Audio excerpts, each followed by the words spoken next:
Hi friends, முதல்ல இதை கேளுங்க, அதுக்கப்புறம் இது எதனால அப்படின்னு நான் சொல்றேன்.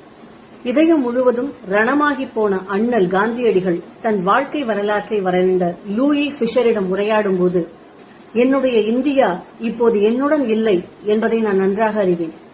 மகாத்மா என்று அழைப்பவர்கள் ஒரு துப்புரவாளருக்கு தரும் மரியாதையை கூட எனக்கு தர தயாராக இல்லை. என்ன சொல்றாரு? மகாத்மா என்று அழைப்பவர்கள் ஒரு துப்புரவாளருக்கு தரும் மரியாதையை கூட எனக்கு தர தயாராக இல்லை என்பதை அறிவேன். இதுதான் தேசப்பிதாவினுடைய வார்த்தைகள். எதனால இதை சொன்னாரு தெரியுமா? அதிகாரம் அப்படிங்கறது எப்படி இருக்கணும், ஆட்சியாளர்கள் அப்படிங்கிறவங்க எப்படி இருக்கணும் அப்படின்னு தான் ஒரு கோட்பாடு அவர் சொன்னார். ஆனா அதன்படி அவர்கள் இல்லை அப்படின்னு தெரிஞ்ச உடனே அவர் ரணமாய் சொன்ன வார்த்தைகள் தான் இது. அப்ப சுதந்திரம் அடைஞ்சதுக்கு அப்புறம் வாங்கி கொடுத்தவர் சந்தோஷமா இருந்தாரா? இன்னைக்கு இருந்தால் சந்தோஷமாக இருப்பாரா? சிந்தியுங்கள். நன்றி.